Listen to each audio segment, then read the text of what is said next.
All right, we're 3 days in and conflict is escalating, as we said.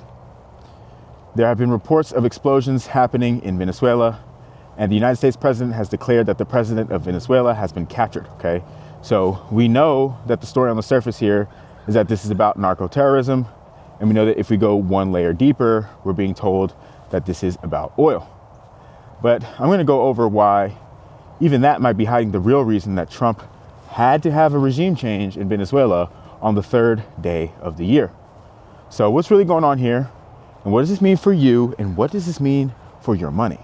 The capture of President Nicolas Maduro comes after Trump has been striking Venezuelan boats in the ocean, and after basically Trump also told us that they would begin land strikes in the country as well. So they gave us a little bit of a heads up on something happening.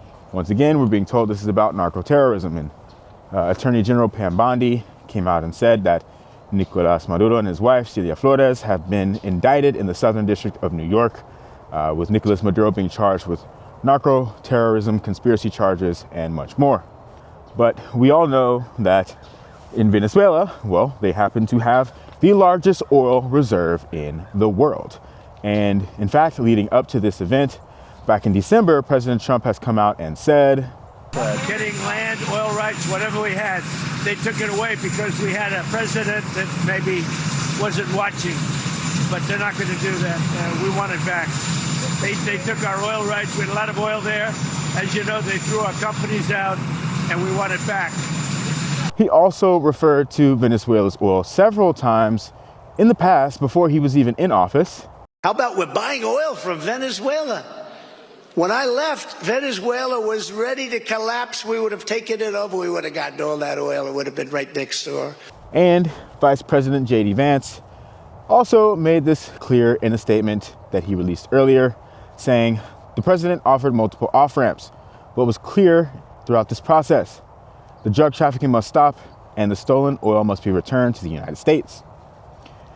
And Trump also said this about the future of Venezuela's oil industry. What do you see as the future of Venezuela's oil industry? Well, I see that we're going to be very strongly involved in it. That's all. I mean, what can I say? We have the greatest oil companies in the world, the biggest, the greatest, and we're going to be very much involved in it. We can't do something like this, and we're prepared. You know, we were prepared to do a second wave. We were all set. So in this press run that Trump has also been doing, he basically said that the U.S. is going to be very much involved in Venezuela's oil industry moving forward. Now, there's another piece to this story that I think is being a little bit underreported. Kovesi Letter, let me know if I'm pronouncing that correctly, released a timeline of events that have occurred, and let me walk you through that real quick. At 1:15 a.m., you had unexpected airstrikes in Venezuela. At 2:40 a.m. this morning, President Trump confirms that he ordered these strikes, and then at 4:20 a.m., President Trump said that the U.S. has captured President Maduro and his wife. Now, the thing that people aren't necessarily talking about a whole lot is that at 10:30 p.m. last night, Chinese officials actually arrived in Venezuela to meet with President Maduro. Did Chinese officials arriving in Venezuela have something to do with the timing of this advance from the United States?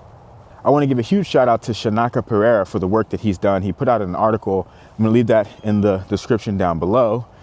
And what he's pointed out is that January 3rd is actually one of those dates in American history where the U.S. will go out and make these kinds of moves that completely change what's going on in the global stage.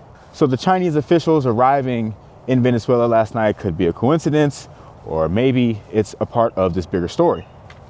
Trump did come out and say on the news something around the lines of how China is going to be able to get oil. We're going to allow them to get oil because he has a good relationship with Xi Jinping. So we do know that oil is a big piece of what's happening, but if we don't zoom out, we might be missing the bigger picture here as well. China has been expanding its influence in Latin America for quite some time. They've been investing in the region with the idea of trying to make sure that they have a foothold in this side of the world. And America doesn't really like that too much. And in fact, well, Venezuela is one of those countries where they have been explicitly not too cool with the US. And so China forming a close bond with Venezuela in particular, also including the fact that they have the largest oil reserve in the world, just creates a little bit of tension in the U.S.-China relation. We also know that the BRICS nations have been coming together to find ways to get away from using the U.S. dollar in global trade, and therefore to take away the U.S.'s power in the global stage. And yes, we've talked about how they can build their own currency systems, but as Jim Rickards has pointed out, really, they already have gold. And what have we seen? We've seen gold and silver having monstrous rises lately. Now, not only that, but you also had China stop the export of silver as they started to implement export controls at the beginning of the year. Now, the reason I'm saying this is because there's a chance that what just happened in Venezuela could be a part of a proxy engagement between the US and China, where the US is saying, hey, by the way, we're not going to allow you to have this kind of influence on this side of the world. The other side of what's been happening here has to do with Taiwan. Okay, if we look at what's happened over the past couple of weeks even, the US signed an $11 billion arms deal with Taiwan. And China wasn't cool with that. What did they do? They surrounded the whole nation with boats and started putting their fighter jets in the air and showing what they were capable of. On top of that, China has been very vocal about the fact that the reunification of China and Taiwan cannot be stopped. But why is Taiwan so important? Well, Taiwan is the center of gravity for advanced AI chips. Okay, so in general, TSMC, the Taiwan Semiconductor Manufacturing Company, produces 60% of the world's semiconductors and 90% of the most advanced chips. So these chips power AI models, data centers, military systems, smartphones, cars, financial infrastructure, and more. So if China gets control over Taiwan, then the US would lose guaranteed access to cutting-edge chips, and China could dictate supply, pricing, or even deny access. And that would even leave the US military exposed to potential issues. So what's happening here might be a much bigger story about the relationship between China and the US as AI and chips become the new oil. Now, what does this mean for you and for markets? Well, this means that we're going to have an escalation in tensions around the world. We don't know what's going to happen next in Venezuela. We're going to run the country until such time as we can do a safe, proper, and judicious transition. So we don't want to be involved with having somebody else get in, and we have the same situation that we had for the last long period of years. So we are going to run the country until such time as we can do a safe, proper, and judicious. Prayers and thoughts go out to all of those people who are dealing with that. And we don't know if this is going to lead to heightened tensions within that region as well. And really, this might be the excuse that China needed to make its advance on Taiwan. And if that happens, things are about to get out of control. When we get these types of escalations and geopolitical tensions around the world, there's two obvious places that you might want to look at as far as what this may mean for markets. The first being the defense sector, and the second being oil. Is the United States going to be able to produce enough oil, or are they going to be able to work with the OPEC nations closely enough to prevent the price of oil from spiking?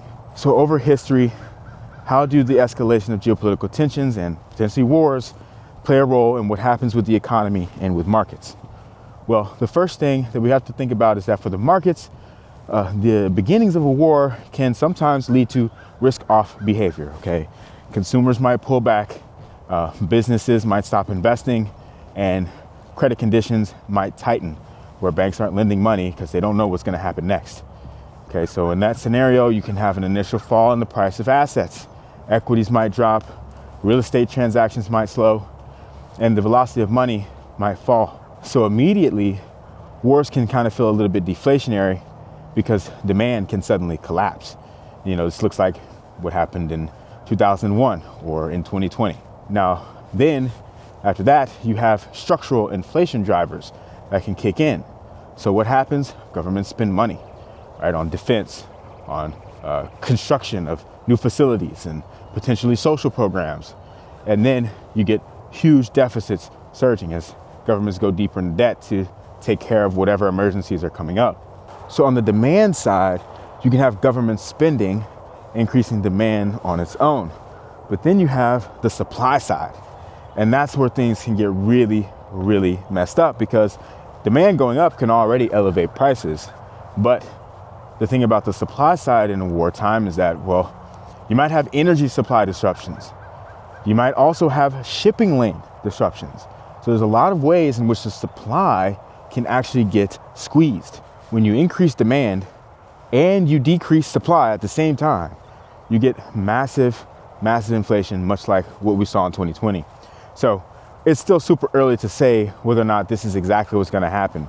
And I also just want to make it very clear that I have thoughts that go out to all the people who are actually involved in all of this, all of the individuals and the civilians that are being impacted by what's happening. My heart goes out to you and your families. With that said, please let me know in the comments down below, what did I miss? What did I get completely wrong about all of this? And also, how could I be looking at this differently? If you got anything from this at all whatsoever, be sure to like and subscribe. I'm Keith D. I'm here to talk everything money and markets. And with that said, when it comes to geopolitics, it's a bit away from my wheelhouse. So let me know about any corrections that need to be made in the comments down below. Also understand that none of what I say should be taken as financial advice, and that I am a random guy walking around a park talking to a stick. So keep that in mind as well. Also, when it comes to topics like this, I'm going to be bringing on experts for memes and markets, which is the live show that I do with Ben Levitt, where we go live every Tuesday and Thursday at 12 p.m. Eastern. So if you haven't already subscribed to Memes and Markets, click the first link in the description down below. We're going to be talking about topics like this, as well as where culture intersects with financial markets. So with that being said, click that link in the description, subscribe to Memes and Markets, and until next time, hey.